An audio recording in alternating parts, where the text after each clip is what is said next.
Hello friends, इस video में हम लोग जेईई मेंस 2024 का एक क्वेश्चन सॉल्व करने वाले हैं। कॉन्टिन्यूटी का क्वेश्चन है फ्रेंड ये। तो यहाँ पे देखिए, ये इस तरह के जो फंक्शंस होते हैं वो रिलेटिवली इजी होते हैं, क्योंकि हमें यहाँ पे लिमिट्स फाइंड आउट करना रहता है ना, और यहाँ पे जो लिमिट भी निकालनी रहती है वो भी ईजी रहती है। तो सबसे पहले आपको कॉन्टिन्यूटी की डेफिनेशन मालूम होनी चाहिए। आई थिंक वो तो मालूम ही होगा सभी को। क्या होता है कॉन्टिन्यूटी का डेफिनेशन? कॉन्टिन्यूअस होने के लिए फंक्शन को क्या चाहिए?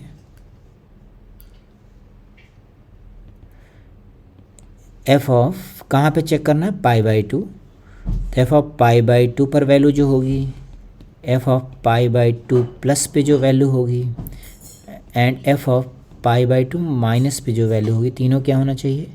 सेम होना चाहिए और फाइनाइट एंड यूनिक होना चाहिए। देन हम बोलेंगे फंक्शन कॉन्टिन्यूअस है। इसको बोलते हैं वैल्यू ऑफ फंक्शन,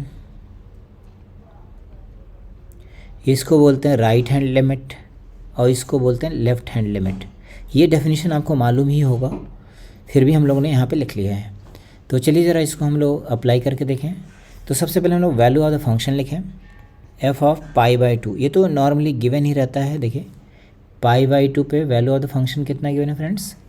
a-8, ये गिवन है। देन अभी हम लोगों ने right hand limit find out कर लिया, एफ ऑफ π/2 प्लस। π/2 प्लस का मतलब हमें ये वाला फंक्शन देखना होगा। तो इसको हम लोग यहाँ पे लिख लेते हैं। क्या लिखेंगे? लिमिट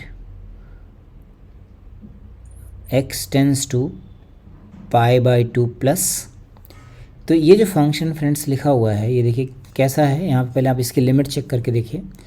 π/2 लिखेंगे तो cos 0 हो जाता है, और 10 क्या हो जाता है? इन्फिनिटी। मतलब ये जो क्वांटिटी लिखी हुई है ये 1 टू द पावर इन्फिनिटी है ना, ऐसा लिखा हुआ है। तो 1 टू द पावर अगर ये इन्फिनिटी है तो इसका मतलब 1 टू द पावर इन्फिनिटी का फॉर्म लगेगा। तो पहले मैं यहाँ पे ऐसा ही लिख लेता हूँ। वो फॉर्म आपको याद होना ज़रूरी है, तभी आप इस क्वेश्चन को ईजिली सॉल्व कर पाएंगे। तो चलिए पहले इस फॉर्म को हम लोग लिख लेते हैं। 1 to the power infinity form यहाँ लिख लेते हैं। Limit x tends to a f of x to the power gx, ऐसा फंक्शन लिखा हुआ है जो 1 to the power infinity form में है। तो इसी चीज़ को हम लोग ऐसा भी लिख सकते हैं, e to the power limit x tends to a g of x into f of x minus 1। तो ये इसका प्रूफ भी है फ्रेंड। प्रूफ अभी हम लोग यहाँ पे नहीं देख रहे हैं। तो यहाँ पे देखिए, ये हमारे पास स्टैंडर्ड फॉर्म है। इस जब भी 1 टू द पावर इन्फिनिटी होगा मतलब हम लोग इसी फॉर्म से सॉल्व करेंगे। तो यहाँ पे देखिए फ्रेंड्स, क्या लिखेंगे हम लोग? इसको लिखेंगे e to the power limit x tends to π/2 plus, ऐसा लिखा। देन अभी देखिए, ये जो पावर है ये बाहर आ जाएगी फॉर्मूले की हेल्प से, ये बाहर आ गई। इनटू ये जो पार्ट है 1 plus mod of cot x, यहाँ पे क्या कर देंगे? -1। तो ये 1 से 1 कट गया, कॉट एक्स से 10x कट गया, तो क्या बचेगा हमारे पास? यहाँ पे बचेगा हमारे पास e to the power b/a। ये हो गई हमारे पास राइट हैंड लिमिट। ठीक है, तो अभी इसको नोट कर लेते हैं। देन अब हमें क्या फाइंड आउट करना है? Left hand limit. उसको भी यहीं पे फाइंड आउट कर लेते हैं। तो लेफ़्ट हैंड लिमिट मतलब F of π/2 minus find out करना है। तो ज़रा हम लोग फंक्शन लिख लेते हैं, फिर उसके बाद क्वेश्चन को सॉल्व करते हैं।